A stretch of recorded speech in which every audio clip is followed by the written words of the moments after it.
Video game bang, video game bang, video game bang. Video game.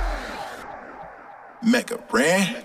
Live from the sack, it's all the right, live. Mike's going hot. I'm putting rhymes on this track to put my guys on the map. Cause they giving you the latest on everything on your playlist. This bet the safest from basements to greatness. Updates, geek news, tech talk, and reviews. They can summarize it so you ain't gotta breeze through. Listen once and you're forever fans. And I'm not saying it because their theme song features Mega Ram. Might think you fly, but ain't nice as my guys. Got eyes on the prize, so like and subscribe. We back in the booth. I think that they gon' eat this up. The ultimate source of all geek media. Other podcasts, they just don't match up. Need proof? You can check the archives and catch up. Stats off the chain, we have rearranged the game. It'll never be the same. Now it's time to feel the bang. Bang. What up, y'all? Y'all know what time it is. We back in the video game gang. Welcome to another episode of Video Game Bang. Brought to you by our sponsors, us. Yeah. What's good? You looking at the sponsors right here. We got a new sponsor in a second. We'll see if he'll adopt us at the end of the show. We'll see. But let's start off with the people that you are already familiar with. Let's start off by saying what up to my man Cory Vincent, Mr. two-time world champion. What's up, Mr. Vincent? We're going for number 3. It was the return of the Overwatch League. It's been 90 days. I don't know. It's been since October. So you do the math of no esports for me to be super invested in. And today, the San Francisco Shock made their triumphant return against the LA Gladiators, who had our former support player Moth on it, and we smited them to the ground. It was a phenomenal 3-1 finish, destroyed them, and it feels good to be back on top of the world. Man, you got the hardware to prove it. Y'all trying to three-peat this year? What's good? What's happening? We're pulling out the three-peat. Yeah, no, this is how bad it was. I mean, everyone was saying that this is the number 2 team in NA. And we, at one point, took our superstar support player. Support player does healing, so you would think. We put him on DPS and let him run wild. So he just ran through everybody on a DPS character. So it was incredible. It's what you expect when you see the Shock play. You never know who's coming off the bench, what position they're playing, what's going to happen, but you always know there's going to be death and destruction, and that's what we did, and I'm super stoked. Now we have another lamb to slaughter on Sunday when we play against the Houston Outlaws. So if you're watching this on Monday, we will have already smited that team to the ground, so you missed it. Sorry, but you could watch them on YouTube Gaming /SF Shock. We have our own co-streams hosted by Emong, and he crushed it. He did a great job with our co-streams. So yeah, I'm just happy to be back in esports land, where I belong. I'm going to talk about how happy I am to be back in esports land, but everybody get your rubber boots on. Don't find yourself shocked by the end of this Overwatch season. Obviously, the SF Shock coming to cause some serious problems and take home some hardware, you know what I'm saying? But speaking of hardware, Lex, what's going on? I heard you was out there giving suplexes, you know what I'm saying? Russian uppercuts, you know what I'm saying? Legs. Whoa, you went the Russian uppercuts. Wow. What's happening? What's happening, Lex? Yeah, so if you guys didn't see all over social media, because, your girl put it out there, this past weekend was WrestleMania, and we premiered our first teaser trailer of our WWE 2K22. It's coming, baby. It's back. Yeah. You know what, Lexie? We got to work on stuff, because I respect you. Really stick to your NDAs, like way too much. You could have, in a private chat, just said, "Hey guys, it's 2K22." I know 2K22 is coming, and next year you're going to announce 2K23 at some point. Like, I was thinking, like, you had me all giddy and excited. And then I was like, oh, well, of course. Yeah. It's that 2K22 comes out. Yeah. But it looked really, really good. And the last one had a lot of bad coverage because it had bugs and stuff. And this one, like, the whole thing is like, we're coming back. It's going to be we're gonna fix the problems. What can you say? Hear that from me? No. That's just the word on the Right. streets. You don't say That's the nothing. word You didn't on even the tell me street. 2K22 was coming out. So we were pretty excited about this launch. Like I said, it aired during WrestleMania both nights, which was a huge deal. And I almost had a heart attack the first night because I had to put out everything on social. But everybody has been very supportive. We love our community and our fans, and we want to thank you. So thank you for everybody who's been like tweeting at me, telling me different things here and there. Like, we appreciate it. I just want you to know that. And yeah, we'll see what's to come. That's all I can say. I am. And then excited. right back But to make the NBA. sure. You're right back Exactly. to typical. But make sure to go to all our WWE Games accounts, follow those because you'll see things first there. And also sign up for our email list at WWE Games, our website. So yeah. It's gonna be And now John NBA. Cena. John Cena is gonna be the main guy, right? Of course. I mean, it has to be like he I would obviously love to showed know up. your speculations. Who do you guys think? Is gonna be on the cover. I'm not gonna say anything, but who do you think? Do you know who's on the cover? You don't have to. Obviously, don't say. But do you know? I do. Oh, okay. That's a good question. Skip, you obviously know about Russian uppercuts and stuff, so you got to know who's the cover guy. I Or have girl. no idea. Or girl. I have no idea, man. Like, I'm honestly clueless. If it's not John Cena, Mr. You Can't See Me. Every time I lock someone down in the park, that's my emote. Coach know about that. Okay, But let's go. see, Lex, we gotta get you in there one of these days so you can pop off, you know what I'm saying, lock someone up, pop off on them. I honestly don't know. But my idiot guess is John Cena, only because we saw him revealed in the new Fast 27 trailer on there as Dom's brother. So spoilers if y'all ain't seen the new Fast trailer, sorry, but it's a trailer, so it's public information. Corey, who do you think? Or Sasha Banks? I don't know. Sasha Banks. That's the one I'd get. I think it'll be Bobby Lashley. It'll be Bobby Lashley. I'm sure it'll be Bobby Lashley. I'm trying to look at her face to see if there's any tells. Interesting guesses. I'm not gonna say anything, but yeah. Corey, More like Thompson. scratch your nose if I'm hot. Wink once, wink twice for. Exciting stuff though. Good stuff. I know you put a lot of work into that, so I was glad you were able to finally sleep. So thanks for being here and stuff. And I'm excited about this show. This is a good one.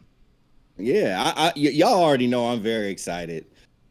I wear my gear all the time. I'll be up here telling y'all what the records was when last season was going on, telling y'all who got traded, who's staying, who I hope we get. Blew my mind when we traded for people that we got. Talking about, hey, there's going to be some players or maybe a coach. Y'all stay tuned. For all of y'all who stayed tuned, guess what? Today paid off. You get your We have comeuppance. a very special guest. My main man right above with the cap with a similar emblem to mine, coach of the NBA 2K Pro League team, Kingsguard, the Kings NBA team, official NBA 2K team, Coach DJ Layton. Coach, how are you tonight? That's a hell of an intro, man. I'm trying to get like you guys. Everybody seems like everybody's killing it. I gotta go get a ring. So I can be in this room with you guys right now. I need some hardware of my own, man. Hey, Coach, we got a really big team, and we need some really nice, you know what I'm saying, really big rings. Does 2K do the ring thing? Like if you win the 2K, does everybody on staff get a ring? They do rings. They do rings. They're nice too. They're nice. Oh snap! Okay. Yeah, they're real nice. I'll send you a picture. I had seen a glimpse of one. I was during the postseason, I was trying to learn some things. I went over to the Pacers gaming channel, and Nate Call, who was on the New York Knicks the first year when they won, he showed off his ring, and I was like, ooh. Yeah, that's the one I saw too. I saw season 1's rings, and they were really nice. They're official. They look like the NBA joints. I ain't slacking. So, Coach, long time coming. We really want to say thank you for your time. I know you're a very busy man. Season about to start. You know, everybody's getting back in town. Everybody's got to. It's a real league. People got to go through protocols and all of that stuff. So first and foremost, we want to say thank you for being here. Thanks for having me. Hey, pleasure's all mine. So we gonna get straight into it, Coach. We got to dive straight into these questions. For y'all who don't know, and for y'all who have been around a long time, we had done a series of podcasts live from the California State Fair out here in Sacramento, California, over at the Cal State or Cal Expo, and they did do a esports day in their esports room. The Kings organization was gracious enough to allow the Kingsguard to come out and talk about what it's like to be a professional, 2K player in a professional gaming league. And I had the pleasure of being the MC for that, and I was able to meet all the rest of the guys, talk to the guys. I'm sure we might even get into a little bit of the prehistory before that, because I had met some of the Kings organization, some of the players before that. But we got Coach here now, and this is the person that I've been speaking to, but I didn't get to interview. So, Coach, now that you on I was going to say the hot seat, but now that you on the throne, let's take it back to the start of this whole thing, man, and the reason why you graced us with your presence in Sacramento. How long, what got you playing 2K, and how long have you been playing NBA 2K? Yeah, so the 2K thing, man, it's been since as long as I can remember. The first one that ever came out. I remember I was always outside on the streets playing basketball and doing sports and stuff, and I was always playing with these older kids, and I didn't have the Dreamcast system. I didn't have certain things, and they did. So I would, like, after we've done playing ball or whatever, we go in the house, play 2K for hours. I was so competitive, like, growing up, so I always wanted to, like, compete and do things like that. And that was, like, really the first game that kind of got my, like, competitive juices flowing from, like, a video game aspect outside of, like, playing sports and stuff like that. So once that happened, man, it just took off. I fell in love with it instantly, and I've been grinding the game ever since. And, who would have thought that I'm in a position to where I can do something professionally around that game and, do something that I love to do. It's crazy, and it actually happened. Everything happened pretty quick once they announced the 2K League. So, man, that's awesome. So it sounds like you have a history just in hoop itself. Is there a little, like, do you have any experience as far as like college level play, amateur league, pro league, anything like that, Drew League, any experience like that? Yeah. So the quote everyone likes to say, "Ball is life" or whatever. That's literally me. It's been around my everyday since as long as I can remember, man. I started playing probably like when I was like 4 years old, and I've tried other sports, baseball, football. I did all that, but basketball was the one that just kind of stuck with me and kind of took off with. I played junior high, high school, college, 2 years of junior college in Wisconsin. And then once that was done, I kind of hung it up and I jumped straight into the coaching. I started doing summer camps, summer leagues. I hosted, I worked with the Houston Rockets and did basically ran their summer camps during the summer. Dang. So it's literally been 24/7 basketball for me. And now, transitioning from, coaching high school and AAU and doing that to now coaching professional NBA 2K players, which is still centered around basketball. So like the same things that I applied to like my high school kids and junior high kids, I'm still doing it just in a little bit different level. Because video games, there's a slight difference on like how to do certain things like strategically and stuff, but the coaching message and all that stuff is pretty much the same. So, man, it's 24/7 basketball over here. Is life. You said it. Yeah. So quick question, because you are the king, or you are a king, but you're the coach of the. Well, you know that you got a. That's what I say we don't wear hats in Sacramento. We wear crowns. You know what I'm saying? Kings and queens. Hey. But you do work with the Kings organization. Obviously employed there. Do they let you go and get buckets on the floor sometimes? What's up with all that? All right. So, man, it's been a crazy year because of COVID and everything. And even this year, it's way stricter because they know kind of how to run things and how to. Last year, it was like, oh, what do we do? We don't know like what's going on. This year, protocols are set in place. We got to get tested like before, like twice a day if we wanted to go into the arena and like so many different things. But the first year we got here, we got on the court a few times. And I remember I was on, I think Instagram, and I like made a quick little post saying like, hoop dreams or something like that on the court, and I was shooting around and just doing stuff like that. Because I mean, like, it was just surreal, man, being on an NBA court, just shooting around. I'm like, this is my place of work. Like, it took a minute to sink in. So yeah, we get on the court every now and then, but obviously not lately because the NBA season, we can't risk anything with them. We can't have a player walk in with COVID and then it hits an NBA player and now the whole NBA shut down, or like anything can happen. So they're really strict on us this year. So I got a question just to kind of about how the coach role works in the 2K League and with the Kingsguard. So from what Skip kind of explains to me, because I don't fully know the mechanics, but there's like a pretty aggressive schedule of like a draft every year, and so there's a lot of rotation of players. But does the team like say like this is our coach? Do they have like a full choice of a bunch of people, or is it like a temporary thing? Like you got drafted to them as their coach, or are you like there for the long haul? I think it's similar to. It's pretty. I would say everything that we do in the 2K League is pretty similar to the NBA as far as.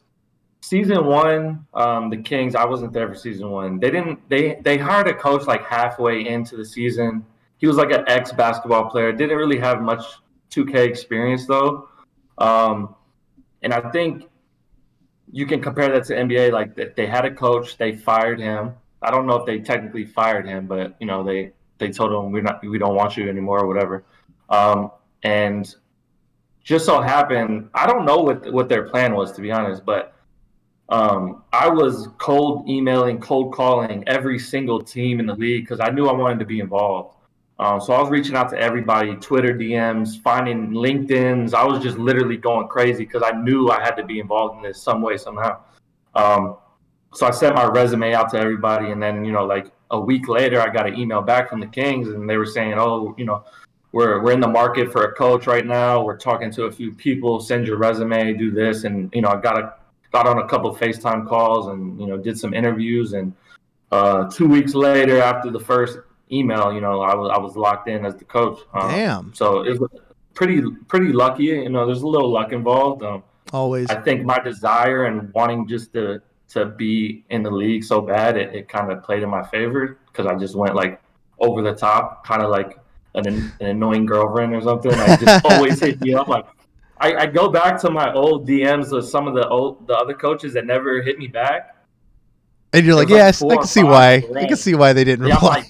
And now it takes so much out of me that I want to like hit them up and be like, look what you missed out on. Yeah. Because we've had some success since I've been in it. So I'm like, but I was like, let me just be humble and just be humble about it. Do you also do a lot of the aggressively pursuing the league? So. Do you do a lot of GM work too, or is there like a GM that actually, or do you say, hey, listen, I need these players and XYZ? So are you like? So we do have a GM who has a GM role, but I'll be honest, like we work together. Yeah. I do a lot of the heavy. I feel like I do a lot of the heavy lifting as far as scouting and making those draft day decisions and.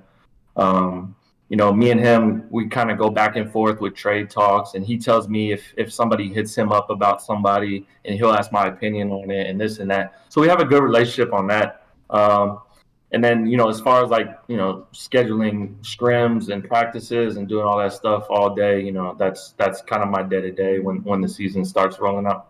GMs have like one of the hardest jobs, and a great GM can, especially in esports when a lot of players are young and like cocky.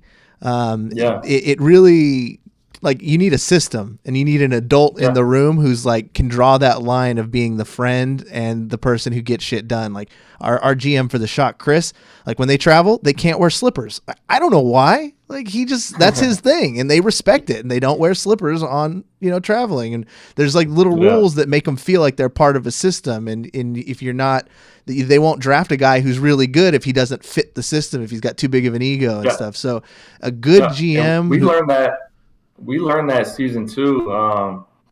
We were in a weird place though. Season 2, we kind of lost all of our players. One of our best player we brought back. He got suspended for the season. So we were like, shit, what do we do? We had to kind of draft for talent instead of trying to find a perfect balance of talent and system fit. It ended up not working out in our favor. Well, it kind of worked out in our favor because we traded him for like an amazing package.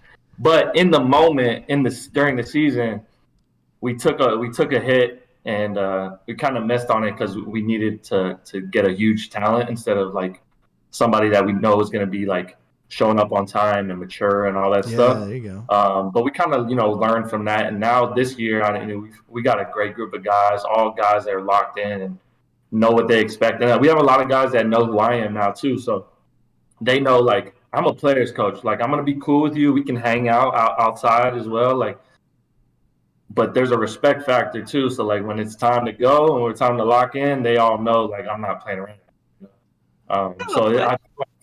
I feel like it's a good balance, Yeah. I have a question for you. So I guess for those who like want to join or just getting started, what advice do you have for them, I guess? That's tough. But I will say this. Literally anybody can make the league. You don't have to have connections. It helps obviously, but anybody can make the league. The process of doing that though is you got to play the game 24/7. You got to be heavily involved in the community. You got to be on Twitter. Trying to get your name out there as much as possible, because there's a lot of people who made the draft pool to get drafted but didn't get drafted because nobody knew who they were. There was like over 300 people in this draft pool with only 60 something spots.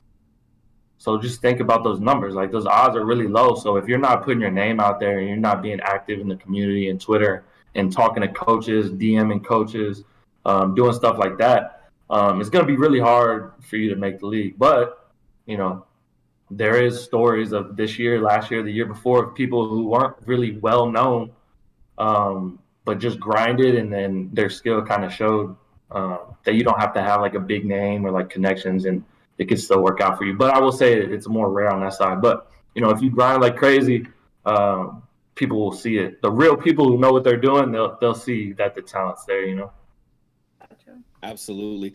Speaking of that, like getting inside of the league, and then once you're inside of the league, doing a good job making those connections, building those relationships. I've seen some interesting things happen in the 2K league. I've seen like players go to GM, coaches, become players and all of that stuff. Like, have you ever thought about, obviously you got in, you were coaching. Have you ever thought about, or initially before you got in, did you think about being a player within the league?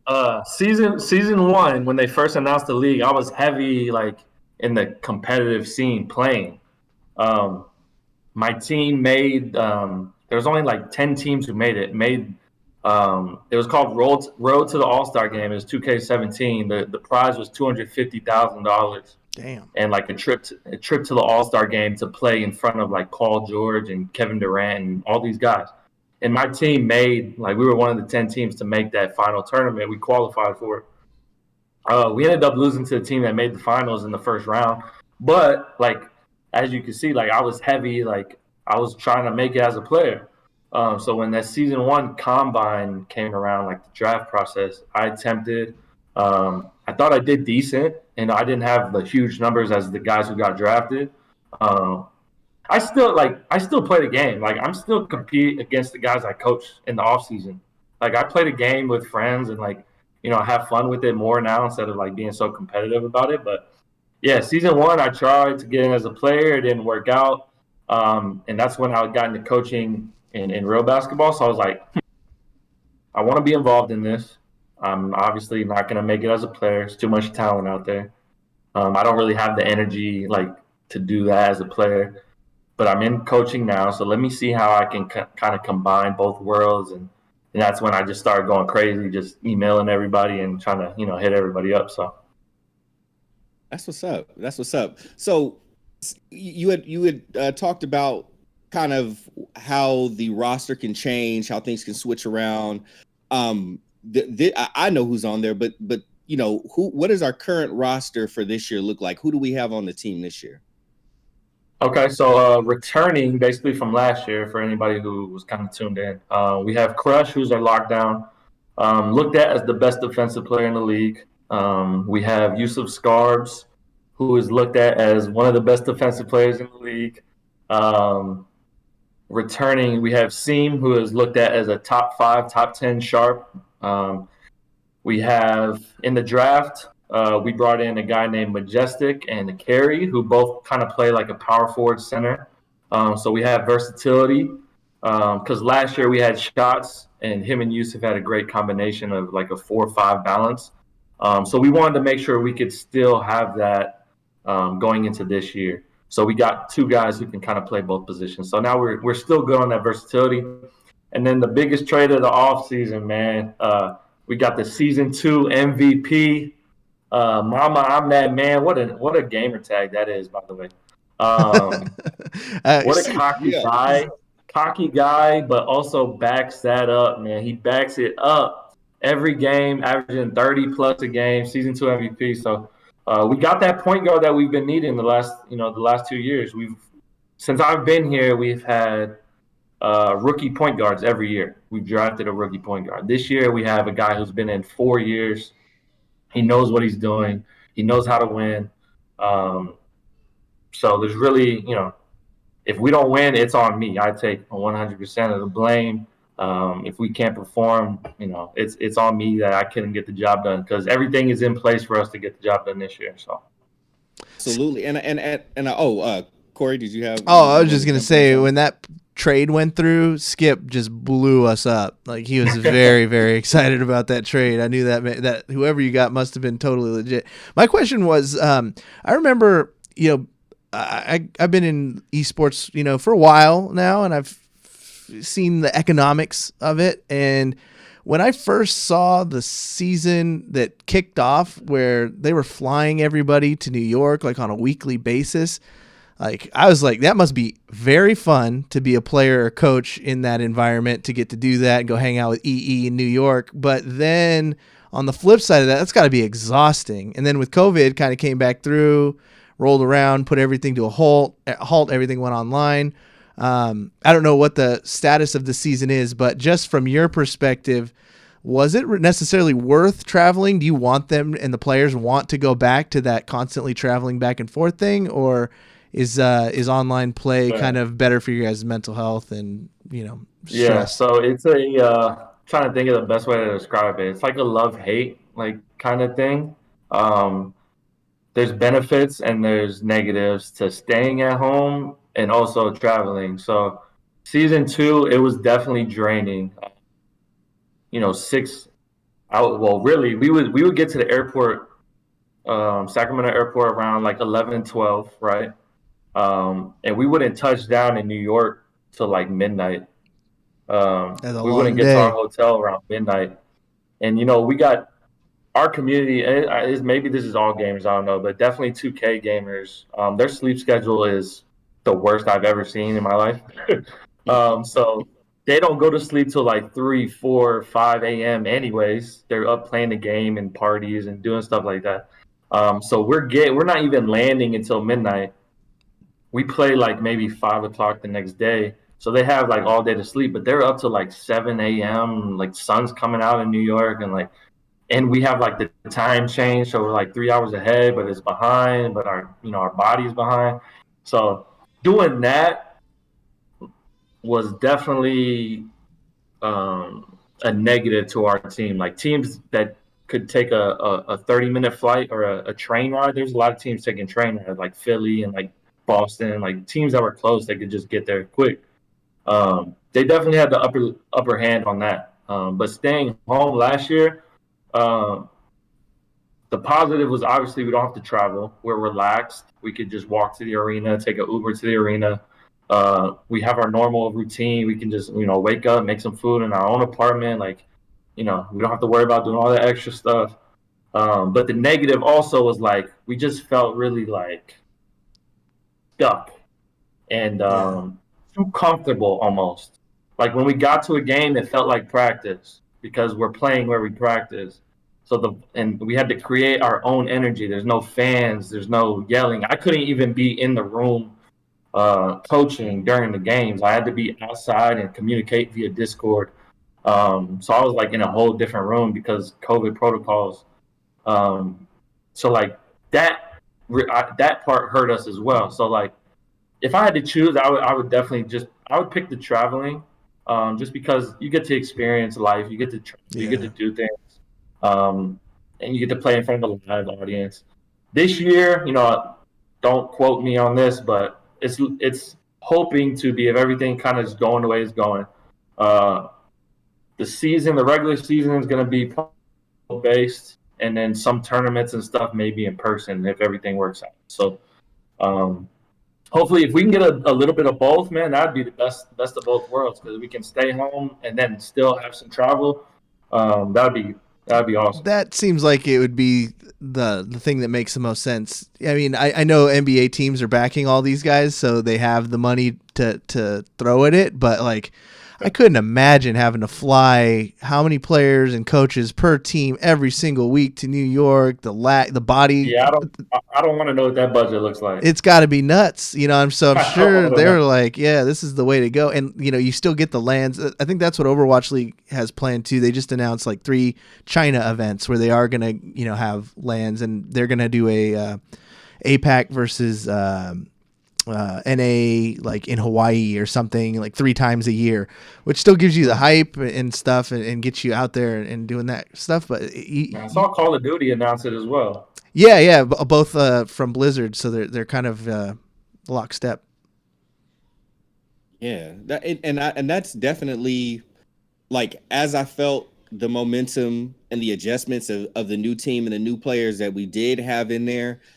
That was like the one thing I was missing. Cory mentioned EE. I'm very familiar with EE because I used to be a competitive Smash Brothers player, and that's the scene that he comes from. So when I saw EE in the 2K League, I was like, okay, I'm new to this 2K League thing, but this makes it feel like home a little bit. Yeah, that dude's great, man. Oh yeah, man. EE is that's the guy. And then the other thing, like you said, not only the fans, but then how the players were able to interact. Like, how many memorable moments did we have, with guys, stepping up and, and Cats is talking back and everything. Yeah. And, Youssef, I'm going to calm you down, boy. This year, that's another thing. This year, we have 5 starters who are made for the stage. Like, they are stage presence players. Like, their game will go from here to here on the stage. So it takes away, like Yusuf, for example, like, he's an amazing personality on stage. We didn't get that same Yusuf in our practice room without fans and stuff. We had moments of it, but it wasn't consistent. I told him all the time, I said, listen, fellas, like, we got to create our own energy. Like, if your boy makes a play, if your teammate makes a play, we got to stand up. We got to yell at each other. Like, we got to do something to keep that energy going when we're on runs and doing things successfully. So, it's tough. It was definitely tough and challenging. But I think this year we're ready for whatever they give us, traveling or staying home.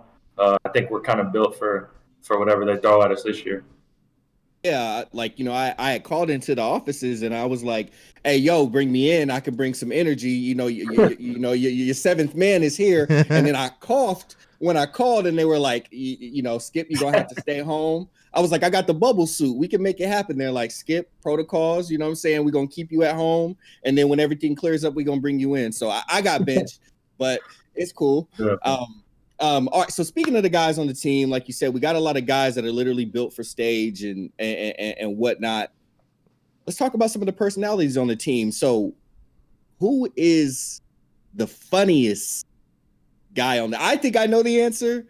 He has a certain name, because when I was telling Cory was like, you got who? I was like, we got my mom, that man. He said, why are you happy that your mama is playing basketball? I said, don't worry about that, bro. So who would you say is the funniest person on the team? All right, so he's definitely funny, but the funniest guy on the team is Yusuf, because he doesn't try to be funny. That's the thing. Like, Mama tries. Like, he sometimes much to where it's like, all right, shut up, bro. But Yusuf is literally, he'll walk out of his room and just say, like, what's up? But he has like an accent and he's just funny, and like maybe he's wearing like some funny clothes or something. Like, he's just naturally funny. We crack jokes on him. We were just playing some pool. There's like a little in the apartment, there's like a community room, right? And there's a pool table. him and Crush were playing for push-ups. Loser had to do like 20 push-ups or something. I was taking a video of him because this guy couldn't even get like 5 going. He was like crying and stuff. So this guy, he's comedy, man. This guy is hilarious. And Crush looked like he could do a triathlon right now. That little guy. He's knocking 20 out with one hand, man. That's so funny because I didn't know how well Crush and Mama knew each other, and then I started to see some of their interactions and everything. I think as soon as the trade happened, Mama went live on Periscope and he was talking about it, and then him and Crush was going back and forth, and I'm like, I didn't know these dudes knew each other. So yeah, they built a kind of like a friendship, like in the off season and playing together and doing some things like that. So they knew each other pretty well.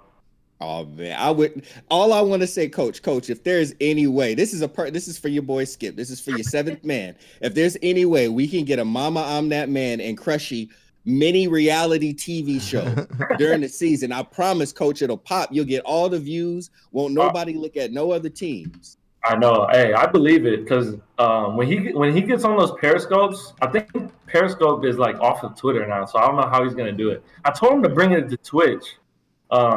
He could easily get 200-300 viewers just doing him, just having just talking and just being himself. So he was pulling like 300-400 on Periscope some nights, literally just talking about like the 2K League. So that's pretty impressive how just one dude can do that.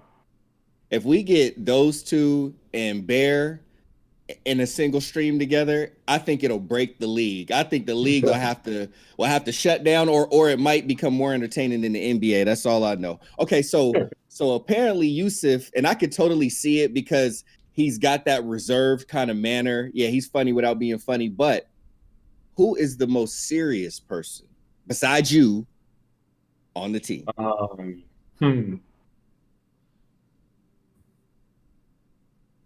During the game, like during the game atmosphere, or just like life? Let's say during the day, because I got a guess of who might be the most serious player when they're not playing, and if you allow me to guess, I'll guess. But let's say during the game. During the game, I think it's Crush. I think he's got the most intensity. He makes his voice be heard. You could say that. He'll get on you if you're messing up. He'll get on you if you're doing well. Like the same energy he gives you if you're messing up is the same energy, same praises he'll give you when you do something well. And he's locked in. Like game day, he's locked in. No funny business, no joking around. Like he's got his hoodie on. He's locked in, ready to go. But I think outside of that, though, Seam is like the most like kind of. Yeah, he's like chill and like I wouldn't even say serious, but he just has a real chill demeanor, and he's the only one on our team that's kind of like that. So I think he brings like that calmness almost to the team where he doesn't get too high or too low. He just kind of level, and we need somebody like that because I'm not gonna lie, I'm a little my energy can be really high. I can get down sometimes. Like I gotta find that even balance too. But Seam does a hell of a job of kind of staying even keel throughout the whole game and even like just everyday life. So Seam a cold-blooded killer, man. I love Seam. He quiet, really quiet. We'll say like 3 words maybe the whole day, but man, like you put the ball in his hands. Like Seam is a bucket, bro. Like he's an automatic bucket. So I love it. All right, so now let's roll over to a little bit of like the game side of things. We're talking about the players. We started with you. We know a little bit more about your history.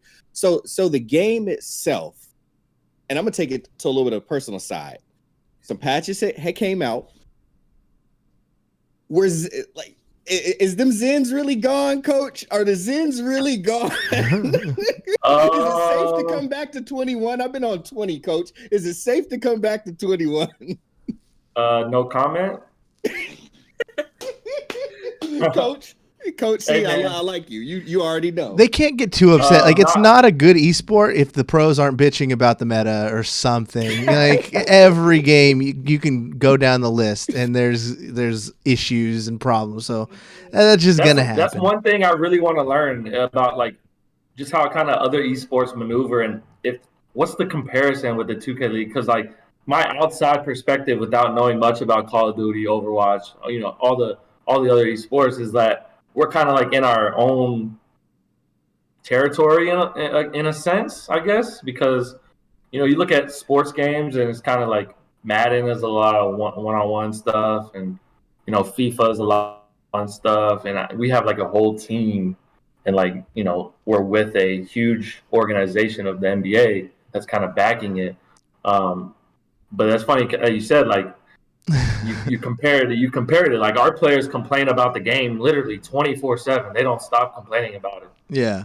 So I was kind of curious to see, like, I wonder if that is that a thing in all esports. Yeah, and then when there's nothing to complain about, you get bored. You're like, oh, the game's too good. Nothing's changed. It's the same old shit every time. The players want to start playing Valorant. So like it's like that, and the comparisons are pretty similar. Like regular traditional esports, your Team Liquids, your Team Cloud9s, all those Dignitas, like it's kind of the Wild West. There's no rules. They could be in 80 esports if they wanted to. They could invent their own game, create a team, and start playing.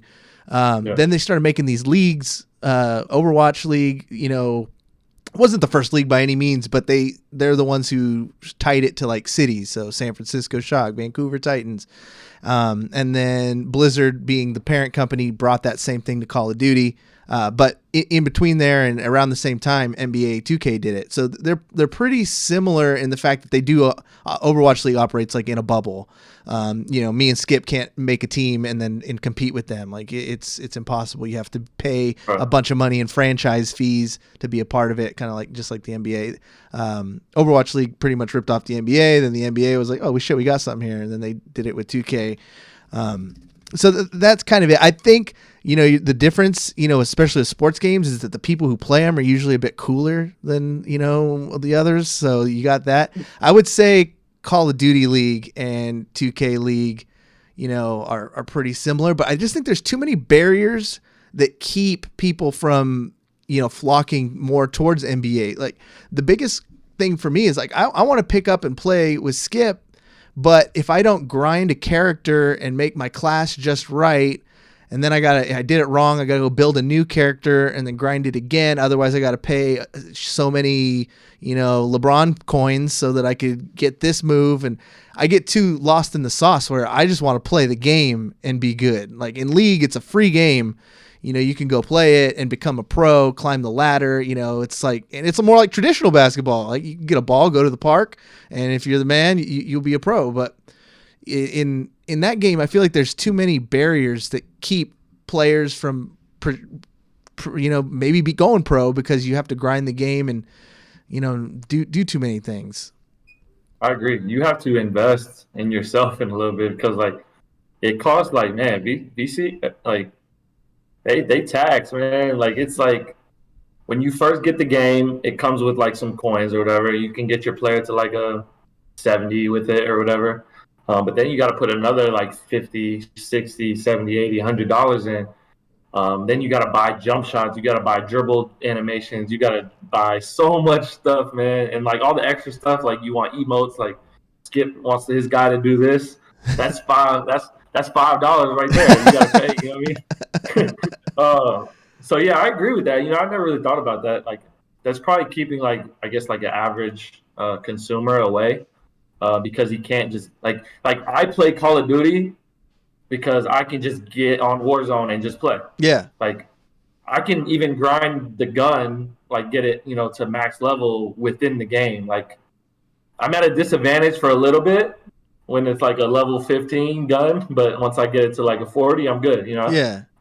You can't really do that in 2K. Like it takes like Call of Duty, it'll take me a couple days, right? 2K, it'll take you literally weeks and months to get your player to a competitive standpoint without putting like money in, Yeah. That's what I mean. If it's holding me back, I know it's probably holding a lot of people back. I just want to play. Like, is there even game modes to where everybody's just kind of like 99 spec or something, where everybody could just get in there and have fun?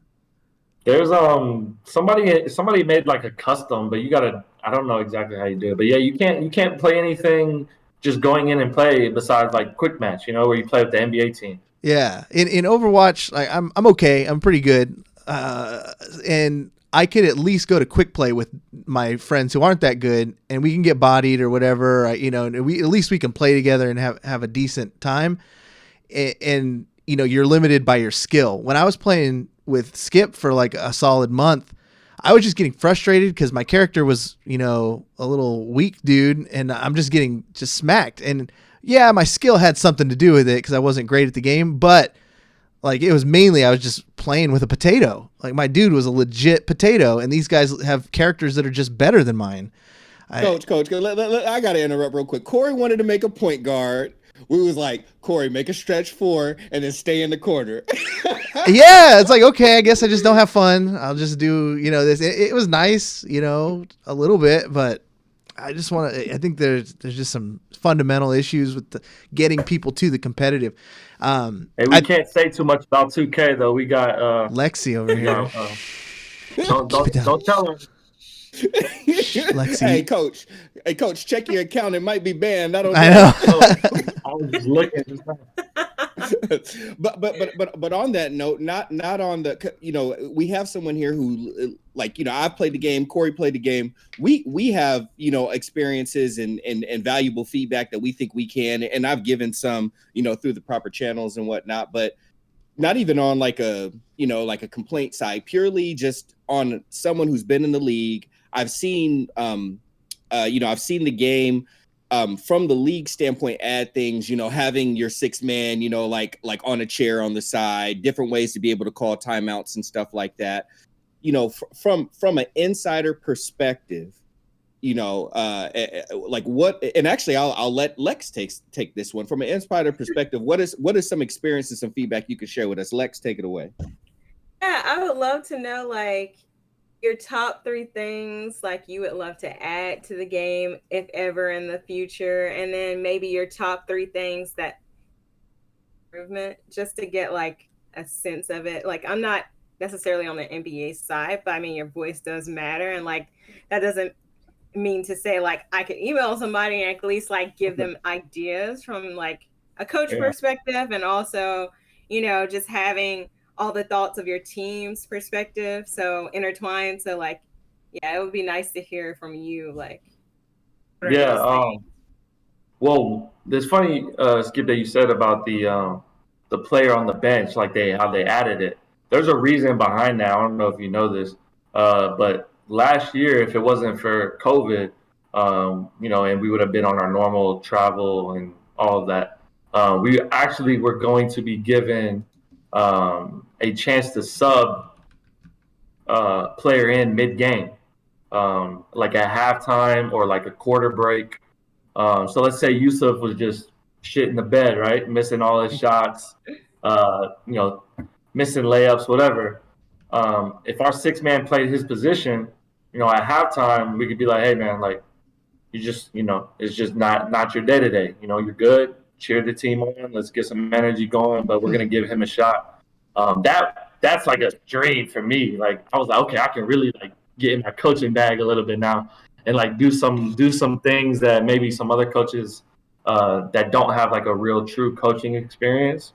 Because I don't think there's a lot of guys in the 2K League that actually have, like, true basketball coaching. I'm not saying they're not knowledgeable, but I'm saying like actually have a true basketball experience besides a few that I know. So that's one thing I would love to add, and we almost had it, so close. But yeah, like mid-game substitutions and stuff like that. But honestly, me as a coach, I'm fine with how the game is. Like I tell my players, I'm like, listen, you got to play the game that's in front of you. Like whoever can adjust first is gonna like. You're a pro, like adjust to it. Because there's patches, they patch stuff mid-season. They do things mid-season, and whoever the first player to adjust to it the quickest is going to have the biggest advantage. So whenever that adjustment is, we'll be like, okay, so they changed this to this. Let's practice this for 3 days straight. We're just going to do nothing but work on this, blah, blah, blah. And we'll adjust. So I don't know. I think that question, I can't really think of anything just top of my head, honestly. I'm trying to go back. I guess fixes, like, is there anything on that perspective, like, would you like to know more sooner, or like, is there a certain way you would like them to convey the information, like via social versus email, or things like that?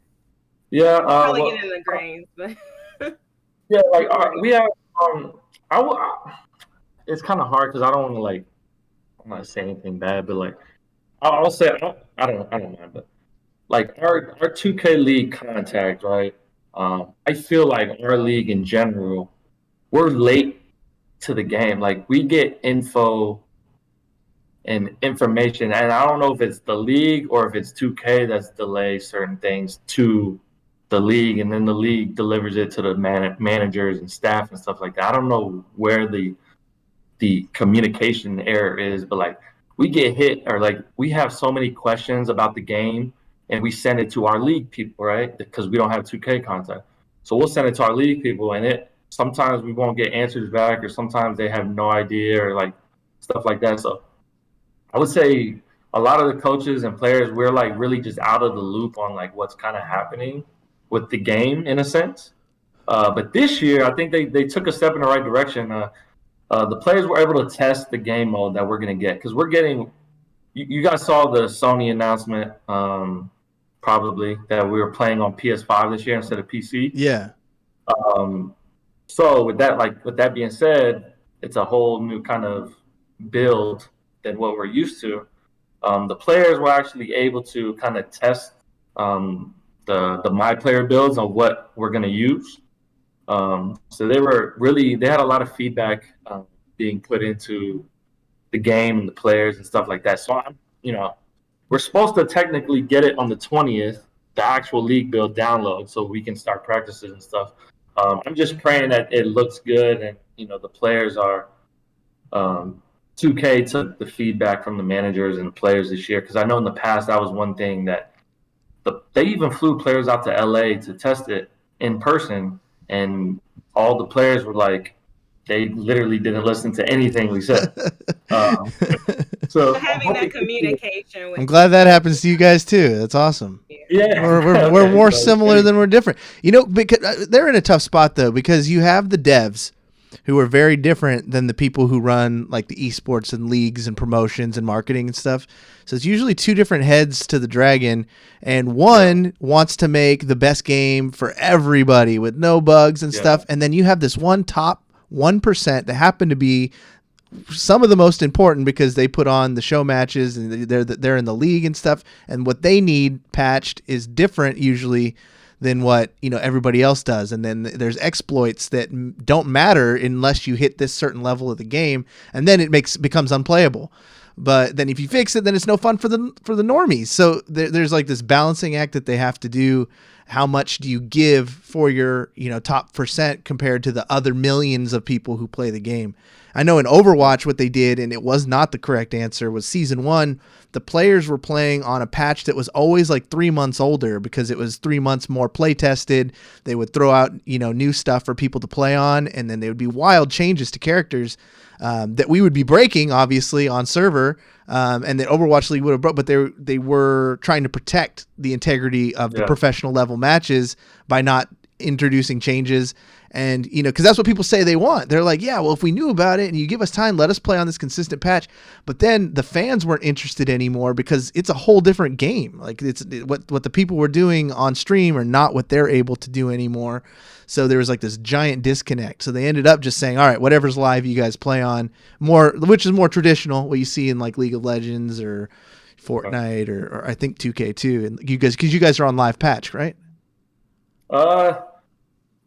It's well with the 2K league, it is live patch, but like the 2K league, we get a separate build. This year, I'm really curious to see how it's going to look, because they're supposed to be making it with PS5. It's going to be a separate download and all that, obviously, but they're supposed to be making the game pretty similar to what the user at home is playing, because they feel like there's been a disconnect as like the average viewer is like looking at the game like, why are they playing this? We aren't allowed to play that. Why not? Like, why can't we play that version of the game? Yeah. So this year, rumored. We'll see when we get it, but like it's supposed to be pretty like, like the level of difficulty is supposed to be the same. Certain like animations and like little things like that were different completely are supposed to be the same this year. Obviously, we're not going to have like 99s maxed out dunking from 3-point line like some people can make it, but it'll be like a 95 and like some badges you won't have access to, but everything else will be like pretty similar. So I'm pretty excited to see like if that does anything for the growth and like the viewership and stuff like that. So, and I wanted to point that out for people that do play 2K and that are listening to this, the millions of people around the world that are listening to this that play 2K. It is true in the 2K League, traditionally before in the past, everybody would be at the same level and there'd be predetermined builds or predetermined player types. So you'd have so many, I think last season, Coach, was it 5 or did they increase it past 5? 5 different choices for each position on the floor. Yeah, I think it was 5. I think it was 5. I think this year is only going to be like 3, something like that. Okay, so they'll pare it back down. And then also for people that are familiar with playing 2K, especially, well, even if you play Pro-Am or Rec, but especially if you play in the park and stuff, how we're able to go get boosts for our different attributes in the game. They don't play with boosts. They don't play with Gatorade. So they're like, you already have to be so good to get into the league. But then once you get into the league, some of those extra little things that you'd be able to utilize in order to, play that much better and have that much more of an advantage, it completely levels it because no one's playing with it. So it makes it even that much more difficult to green your shots, have those perfect releases and all of that stuff and really compete. So these guys and these gals that are playing the game, that are pros, they really are the cream of the crop and some of the top players, the top players in the world. So I wanted to point that out. Now, Coach, we asked you a lot of questions. We grilled you, flipped you on the other side, filleted the other side. You know what I'm saying? We cook it up, Coach, on here, but we want to give Coach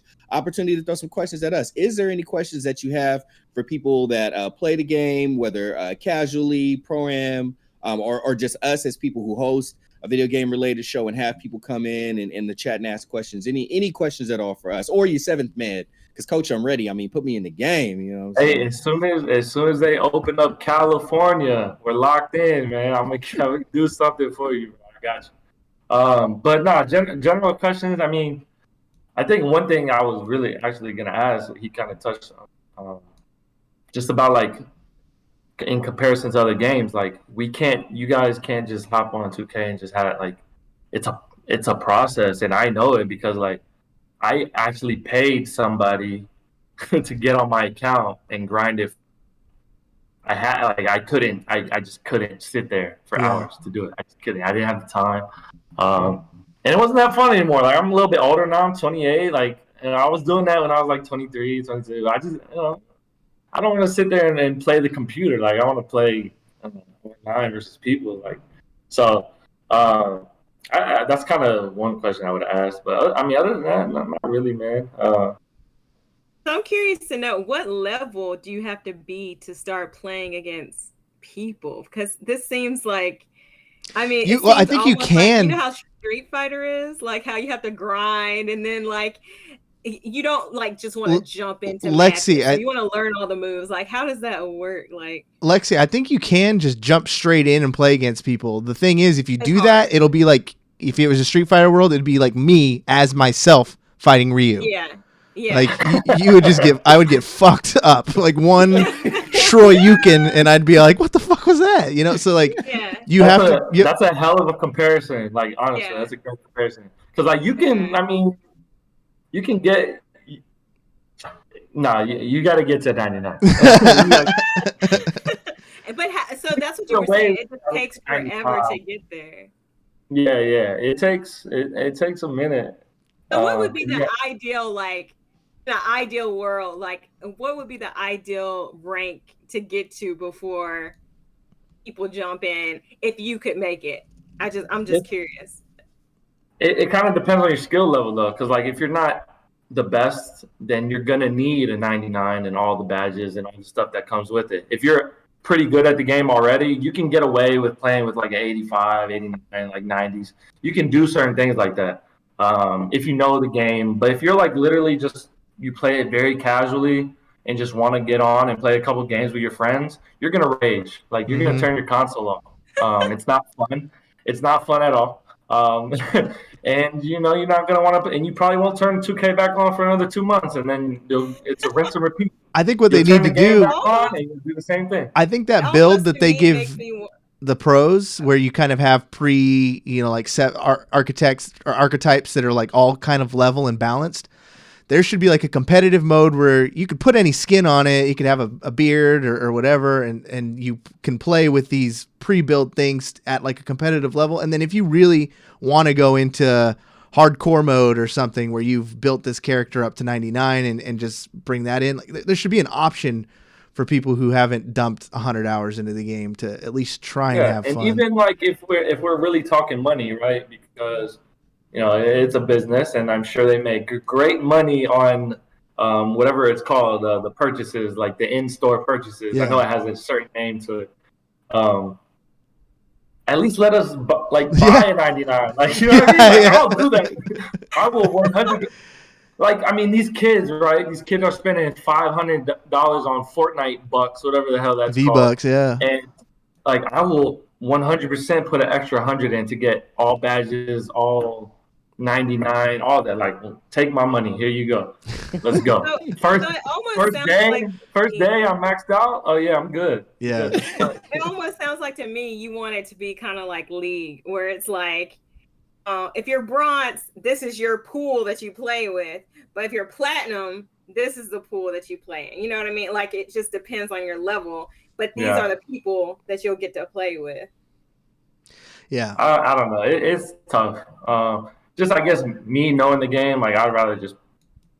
That's why I say I paid somebody. So I practically did that. I just didn't give my money to 2K. I gave it to some random kid who wanted to play, like grind the build for me, right? It's unique because I think if you play Madden competitively, well, I think Madden's 1-on-1 anyways, but then you just play like as the Cowboys or something, right? So you kind of pick a team with strengths. Even on that, their most popular like game mode that they kind of dig in esports with, you got people grinding for cards. I forget what it's called. I didn't know that's how the competitive works. So they do that card system where you have to like unlock a pack. Yeah. Do you know what it's called? It's not my team. My team.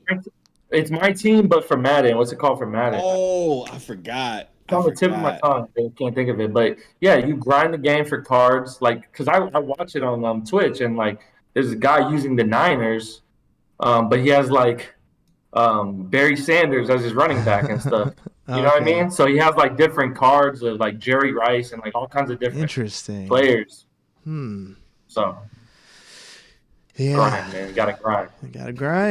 And no matter what you do, that's the answer. And you got a cold email. It's life. Yeah. Life. Yep. Now you get those emails. How does that work for you when you get those phishing emails? Do you just throw them straight to spam, or do you reply? Now that you're up there, what happens? You talking about me? Yeah. Now that you are the coach, you're the captain now. So when you get those cold emails of people trying to make it, what happens? I actually get them a decent amount from like players who are trying to like get into the league. Or even guys that made the draft pool, they'll like send me all their like, highlights and stuff like that. I always respond to people though. I can't say too much though, but I mean, I'll just say like thanks or some keep it short and sweet. But yeah, you do kind of get those now. I was like, dang, I was him once. It's humbling, takes you back. All right, last question from me, Coach. I pay as close attention to the league as I can. I feel like preseason I kind of fell off a little bit. I tried to watch as much draft as I could and everything. Season, I'm locked in. I've seen a lot of other coaches. I think personally we easily got the coach with the most swag.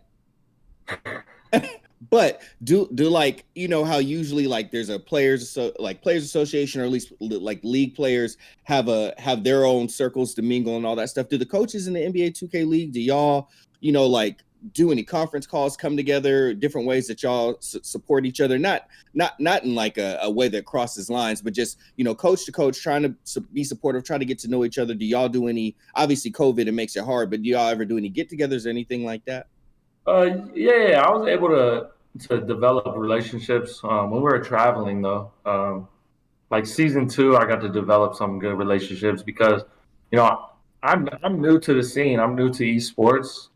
Some of these guys have been, some of the guys on the team have came from other esports or has been involved with it in some aspect, or even just been involved with the NBA, right? And that's always been my ultimate goal, just to be a part of the NBA and find my way in some way somehow. As a kid, I was like, oh, my goal is to make the NBA. That was as a player though. I didn't think I would make it as a 2K coach, right? Like kind of crazy. But yeah, we able to kind of develop relationships and we get on league meetings. I wouldn't really say we like get on like big Zoom calls and just like chop it up about life. We kind of do that more on a personal level, but we have like league meetings, Zoom calls where we're all kind of dishing ideas out to the league. And I think there's usually like a 2K guy in there as well, kind of listening and like taking some stuff down and just trying to hear us out. Obviously it doesn't usually go past that meeting, but they're willing to listen, so we feel better that they're at least hearing it. I would say if you guys are anything like I've seen in other esports, it's like if you're on the other team, you just don't hang out with them too much. Like it's different sometimes on the GM or coach level, but like at the end of the day, you guys both want the same thing, and it gets passionate, and you can't be always breaking bread with the enemy. Yeah, that's true for me, especially. Like, I kind of have that mentality. I think I'm a little bit more old school. My favorite player is Kobe growing up. I literally studied that man. Like, I watch every interview. Like, I try to talk like him. I try to, like, emulate him with everything I did. Mamba mentality. That's literally it. I'm old school with that. Like, the new school kind of thing is, like, everybody's friends with each other and, like just like you would look at the NBA, like the guys that coming up, right? There's really outgoing, like really making friends with other people. I'm so not that. That's not my personality, anyways. But yeah, my players. I mean, they're in like group chats with other team players. I'm like, yo, during the season, I don't want that. Like the stuff I've seen from other players. They're leaking like lineups before the game. Like they're doing stuff. Like if I see any of that crap from you guys, I swear to God, I'm fighting all of you. Yeah. They talk so much. The 2K community, they talk a lot, man. So yeah, I would say it's more on the player side where they kind of are too friendly. Me and the coaches, we kind of stay in our lane a little bit. It's more older guys, so. See, coach, that's why I need to come in, because I'm that dude, you know what I'm saying? I'll like send them like a dead animal, you know what I'm saying? To the locker room, you know what I'm saying? I'll email them pictures, you know what I'm saying, with their face printed out, with the eyeballs cut out. You know what I'm saying? Blackmail, man. Too far. Skip, too far. You got to beat them before you get on the court, just like MJ had you beat up here, you know what I'm saying? I need to be up in their head rent-free, coach, you know what I'm saying? And then I get on the court, I'll put up a goose egg. I'm gonna play defense. I'm gonna try, but I got in their head. Coach is mine. I play mind games with Debo. You know they for our team, they're quite a bit removed from NBA, so I don't know, and especially half of them are Korean players, so they really don't know much about the NBA professional. But the coach actually forced them to watch The Last Dance together. Like the whole squad had to watch each episode, and now they're all huge, obsessed with Michael Jordan, and it was about chasing three-peats, and they're on their goal for the three-peat. And we even for our announcement that Super, who's like our biggest personality, is basically the face of the league, was contemplating retirement because he's got such a healthy stream. Like, why put yourself through the agony of another season of the rigorous schedules and everything?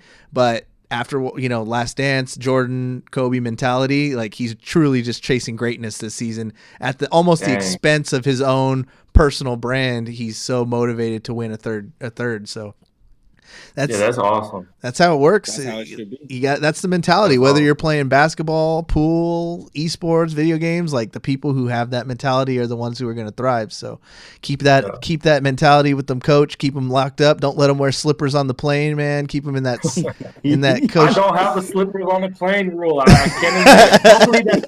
Hopefully that doesn't. Maybe I need to. I would love to see the reactions from your players if you're like, no slippers, but these are Gucci. They would look. because like on my team we got guys that play basketball, so like that's just like a natural, like you wear slides like to the air, like socks and sandals, you know what I'm saying? Socks and That's just like a slides, yeah. style thing. They would look at me like I was crazy. All right, Coach. They'll say, I'll take the fine. Yeah, they probably will. Just like MJ, I'll wear the 45. Find me. Yep. All right, Coach. Well, officially now at this point, I think we can all say that you've been our best interview. You've even passed. I don't know. Mia Khalifa was pretty good. I think this is up there. Yeah. yeah, Coach. We had Mia on the channel. Yeah. But Mia can't green a shot. So, you know what I'm saying? Coach can green a shot. So, Coach, you officially the best interview at all. I got to apologize to lying for you. I lied for you. I said that was the last question. I got one more question. I think it's probably the best question to kind of end it all on. You grinded all this time. It takes actual basketball knowledge in order to, when you have to take that and you have to put it into the NBA 2K League and you grind the game and all that stuff. And we run plays and all that in the NBA 2K League and all that. You sacrifice so much. You get on all these flights. You sacrifice sleep. You're hungry. You're tired. You're fighting through all of this, and then you get to the league. Now you're in the league. You're in the coach. Your coach. You got us into the playoffs. We know that the goal is some hardware, a championship ring. I know at the end of this season, I'm gonna be wearing the 7th man ring, diamond studded out, all that. But what has been either your proudest, funnest, or most fulfilling moment in the TK League? That's a good question. But I think honestly, something I take kind of pride in, and it's not all me. It's because it's a group effort. But being able to kind of come in to the team that was, last on the leaderboard. People talked about the team as, oh, nobody wanted to play here. Management doesn't care. They don't do this. They don't do that. They're just in it. They had a mansion. They had Shaq, but he was never around. Like, it was just for show. They were on ESPN, this and that. They're just doing all this stuff. Coming in and kind of putting my stamp on it of like a change of a culture and like, this is a destination place now. Like, we are looked at as, one of the best teams. Obviously, we have yet to kind of perform in the playoffs, losing the first round last 2 years. But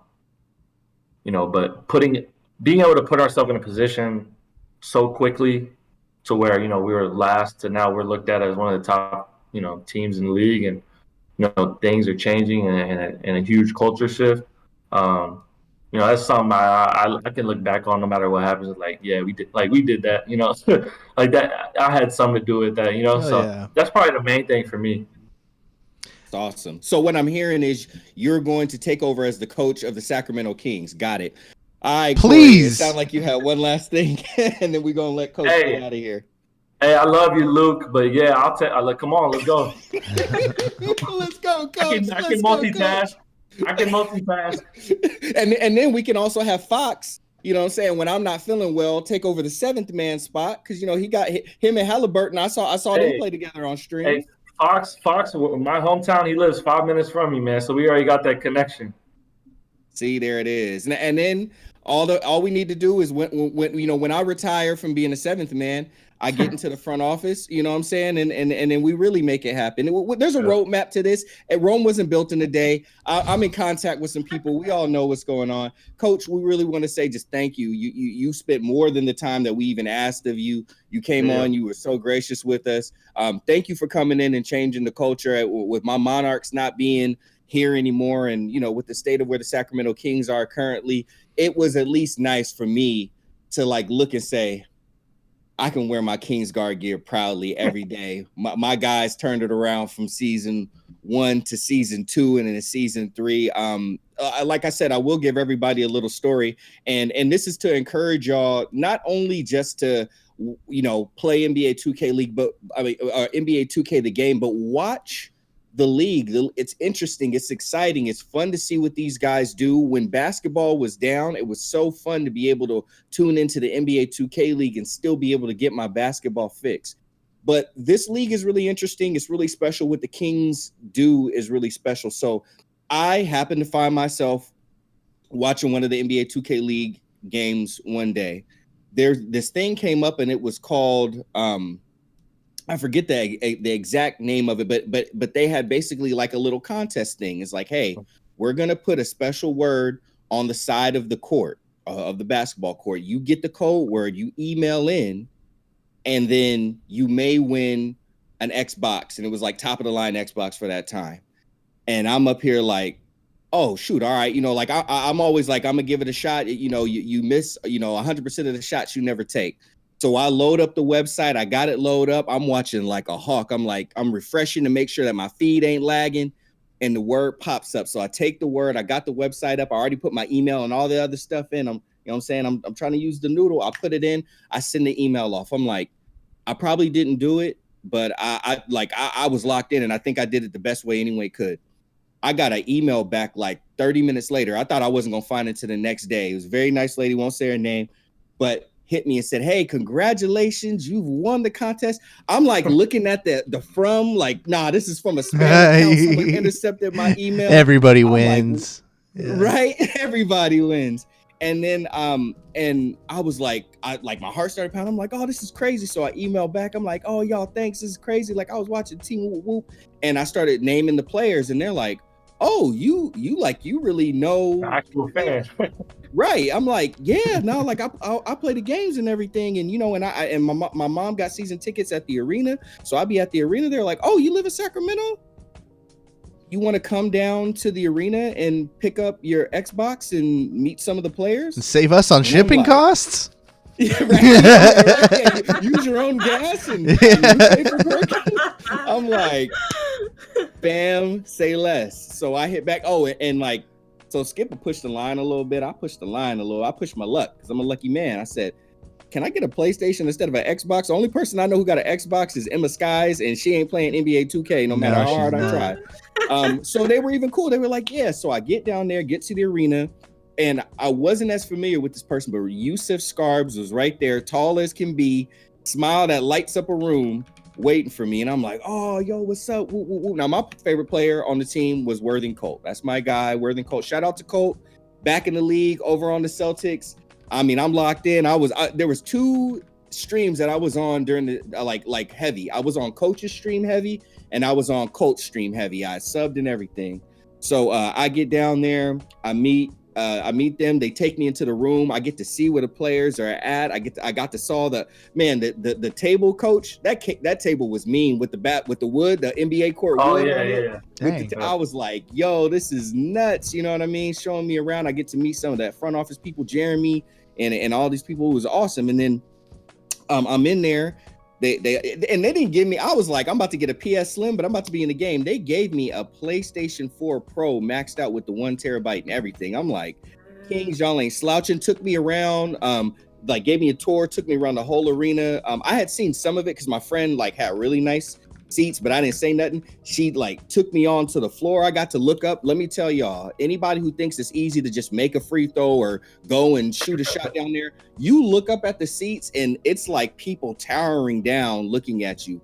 These pros, these guys are at the top level and they play with a lot of pressure. So don't think it's that easy, but it was just a magnificent experience. They found out who my favorite player was and was like, oh, okay, cool. Didn't even tell me. And then like a few minutes later said, Worthing Colt will be like, said he's down to come and meet you if you want to stay here for another 20 minutes. Damn. I'm like, I'm trying to stay here for the rest of my life. Are you kidding me? Yes. That's some service right there, man. Yo, came and like, and it was just such an amazing experience. And like, and I've been able to like, build relationships with the players and all that stuff. And like I said, of course, like the following year, I got to, be the MC and, that both of them. Coach walks in and I think is it Jeremy Coach? Is that who? Last year or the year before? I think Jake, my bad. I get Jake and Jeremy mixed up. Jake is another person who works for the Kings, but I met him through the through like the tickets and everything, but I always get the J's mixed up. So Jake like was there, they see me, they're like, oh, it's you? They like hand me the bag of stuff to hang out to people. I'm like, this feels good from being a king of being a fan of my Kings to like come into the smaller thing that's just growing and budding, but like to get locked in with that part. For me as a fan of this team, as someone who I'm from Monterey, but came to Sacramento, and my team was the Warriors, and then I came to love the Kings and everything. I want to tell you all that they really made me feel like I was part of it, and it made me feel like I was that much closer to the whole thing. So an amazing organization, a crazy story. I actually won that competition again, but the second time I won some VC. So that's how lucky Skip is. I won some free VC. I got like 5 bills, you know what I'm saying, all up to 90s plus. But it was just an awesome experience. So I just want to tell y'all, take a look at it. They do super cool things like that, and that's just one team doing one thing. There's plenty of teams out there that could be doing similar things. Check out the NBA 2K League. Tons of talented people. The announcers are second to none. I love Dirk. Actually wanted him on the team. He was up for the draft. Didn't make it. It's all good. But like so many people, Scott Cole, that guy is dripping with it. He's like, to me, I love Scott Cole and Mark Jones. Like those are my guys that I watch for commentary. So check out the NBA 2K League. It's very fun. If you're interested in the game, always feel free to hit me up. I'll be happy to share, my information and knowledge with you on how to, get integrated in. And if y'all want to get smacked, get dunked on and get locked down, definitely hit me up. I'll see you in the park. Let's go. Yeah, make sure before you hit them up, make sure you max your players out. Yeah. 99. 99 first. You're gonna need it. Anyway, everybody, thank you for joining us for another amazing, interesting episode of Video Game Bang. We will be back next week. Talking about Falcon and Winter Soldier, because we'll be the last episode, talking about other game news, and all that good stuff. So for Lexie, for my main man, Mr. 2-time world champ Cory Vincent, and for Coach DJ Layton of the soon-to-be NBA 2K League champions, the Kingsguard. Oh yeah! Thanks again for joining. Knock on wood. We don't need it.